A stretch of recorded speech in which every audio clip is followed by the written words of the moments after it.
想報讀舞台及製作藝術學院嘅短期精研課程，又或者1年全日制精研職業訓練證書課程，等我俾啲申請入學嘅 tips 大家啦。喺截止日期前提交個人履歷同報讀理由，清晰闡述你嘅目標同對業界嘅抱負。留意啦，唔同嘅主修科目係有相應嘅作品集要求。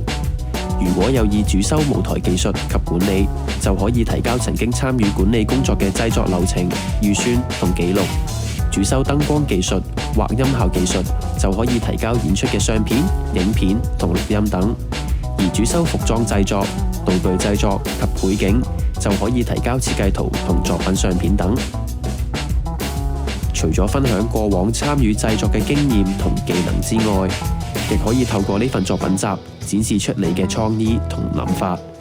想知更多，可以到以下網址詳細了解申請入學嘅資訊。